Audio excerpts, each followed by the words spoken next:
So I noticed today that Letecia Stauch's daughter Harley is back on her YouTube channel.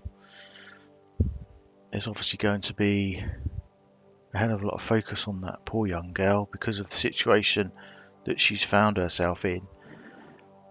So I thought it was very brave of her to come back onto YouTube. I know it's something that she's very passionate about, is video making. And I just hope that people, only give Harley positive feedback, and support in what she's doing, because she has just, by no fault of her own, become embroiled in a horrific case, and she doesn't deserve any kind of negativity or hate directed towards her. So I hope that people behave themselves, on her site and around her channel. So I'll pop the link in the description for anyone who wants to go and watch it. It's on her own YouTube channel, but she just talks about how it's been almost a year since she last made a video. She says that she loves making videos, she loves editing them, filming them, everything that goes along with it, and if it can impact one person and make their day, then it makes her the happiest person ever. So people really, I hope, will just let her live her life, live the next chapter in her life without being harassed and torn across social media. She's saying life's really good. She's getting back into doing her videos, going back to school, moving into an apartment, all the kind of stuff that you would hope that a young girl of her age, she's now 18, would be doing. And she's trying to stay obviously in a positive mindset. She's all about building her relationship with God, staying positive. She talks about joining a networking business. She's a youth leader, volunteers at a local church to get kids playing together and praying, and she hopes that she can continue to help grow her faith. Someone asked, does a Q&A, someone asked about, is she at college yet? And she just talks about not being accepted to a uni because of out-of-state tuition and some other things that kind of fell through. So apparently she'll have no school this semester, but she believes that God, for whatever reason, is saying this isn't obviously meant to be. I've got other plans for you. So that's kind of how she's looking at it. And people ask about her goals for this year, and she just says she wants to be consistent with her videos, build a relationship with Christ, and aspires to be a Christian speaker. And she's trying to live her life as positively as she can. So I hope that everybody, rallies around her and gives her words of comfort and support in what she's doing. There are some, I have seen a mixture of comments underneath her video. Like I said, I think she's very brave to continue doing YouTube, but why shouldn't she? It's something she aspires to do. Then there's no reason at all that she shouldn't be able to do it. So, and that just leads me on to something that I haven't kind of covered yet on this channel. It was written last month actually, but it was a letter from Leticia, so Harley's mother, to the judge in her case, Judge Gregory Werner, and she just talks about her rights and how she feels they're being violated and how she's being treated in prison. So let's just take a quick look at that now. I know probably some of you have already seen it and read it, But for any of you who haven't, then this is the letters dated August 17th, 2020, and this is from Letecia Stauch from the El Paso County Jail to Judge Gregory Werner, District 15. Good afternoon, sir. I thank you for taking the time out to read my letter and my concerns about an unfair process that is going on in my case. I have expressed these concerns several times to my defence team and feel that I have not been afforded my rights as a United States citizen. It has been 5 months and I've met with my defence team one time in March 2020. It's the middle of August. I understand this pandemic is unforeseen, but I don't feel I should be held unconstitutionally. Denied access to my attorneys, have constitutional rights violated, and be abused in the process. First, as you know, there is over 30,000 and growing pages of discovery in my case. I cannot successfully participate in my defence on a phone call 3 times a week, 1 hour, at the jail. I have no way to view any videos, read any reports, review phone data, etc. I'm not an active participant in my case. I know that the jail is listening to my attorney/client calls, as on several occasions I commented about someone or something specific, and the jail immediately acted upon it.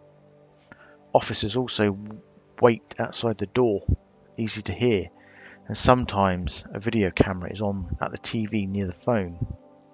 Sir, these things were a violation of my rights. In addition, I have no way to write things down, as I am always restrained, with more times than not causing injury.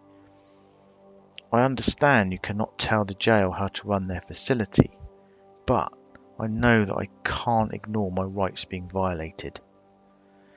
Next, sir, I understand the 8th Amendment protects cruel and unusual punishment, and I know the Supreme Court says punishment can be just for the crimes. However, I'm in a county jail and I am presumed innocent, not to mention I am innocent, and we will prove it. I've been a pillar in my community in South Carolina. I have no adult record, never done drugs, and have a doctorate degree in education. I've proven myself as a responsible citizen and should not be subjected to the cruel punishment that I receive at CJC. Presumably that's the El Paso jail. Over 15 plus times I have been abused in transport, ranging from injured ribs, knot on my head, several ankle and wrist bleeding, bruising on my knee and my cell, loss of feeling in my hand several times. I've had to be on Ensure 2 weeks due to the poison comments, and just recently on 8th or 11th of August 2020, I received threats in my peanut butter because I provided evidence of not only my innocence, but evidence that will show who it was through my PI. As a result of this, I assume their runners use people in trusted positions in jail to send me threats in my food, and I'm terrified of what will happen next. I don't know how I'm supposed to properly defend myself if going through this unfair punishment, being denied my constitutional rights, being denied access to my attorneys, being under scrutiny causing daily mental disturbances, being restrained causing injuries, being denied law library access, etc. This is not okay in a country in which our country prides itself on democracy, a country with a flag that got a hole in it at Flanders Field in World War I, one that turned blood red in World War II, or the one that got cut with a sword at Chancellorsville. Through all this, the flag stood. We raise her up every morning because this country still stands for freedom. perseverance, justice and vigilance. And I know what Congress decided on June 18th, 1717, Flag Day, that it still rings true that not even the evil terrorist of 9/11 can take the American spirit away. However, I am showing the same things that flag shows: valor, courage, purity and innocence. To write to you to say, I do not feel like a US citizen being treated this way in my beloved country. I'm not getting a fair process. I'm not getting represented properly. And I'll give the benefit of the doubt of a pandemic, but the other unjust treatment is not the way that our founding fathers intended this process to go. Not to mention, no pandemic, no terrorist attack, no police riots, etc. can stop our country from being the greatest on earth, upholding the law and staying true to following one's constitutional rights. This is just the surface of my concerns.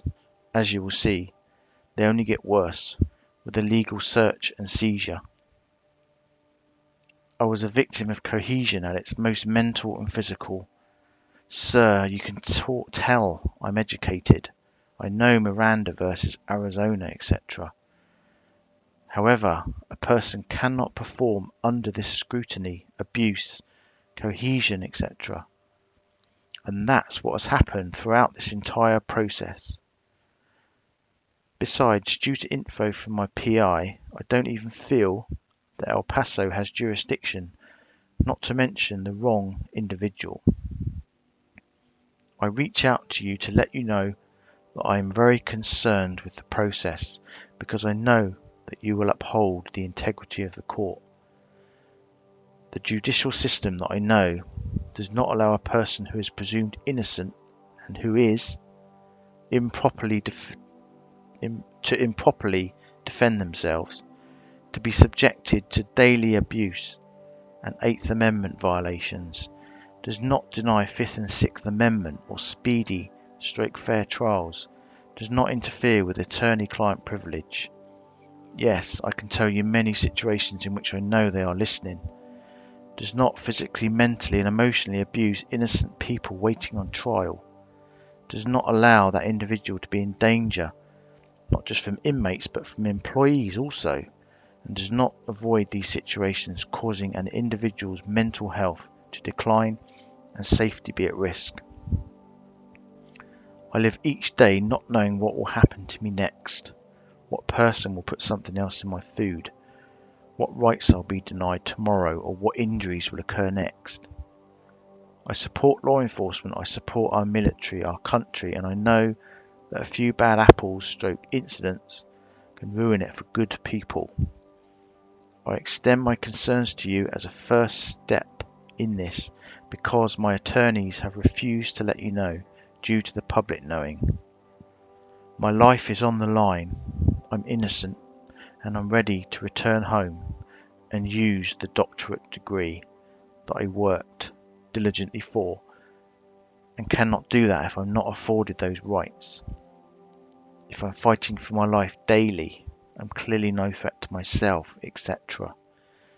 Again, this is just the surface of my concerns, and ask that something could be done so I can get this behind me, move past this trial in my life, forgive those who persecuted and afflicted me, continue to be a soldier for Christ and repair my mental state, and most importantly, grieve. I need those constitutional rights in order to be successful and participate in this process. I'm a prisoner bound in chains. It's like Paul said, but I know my Bible is not bound. I also know he appointed people in authority and to respect them because they are chosen to uphold the law. Please accept this as my letter of letting you know first, not going over the court's head and following the appropriate chain of command. Something has to be done, sir. Thank you, God bless. Signed, Letecia Stauch. P.S. If there is any way possible to receive acknowledgement of your receipt of this letter so that I know you are aware.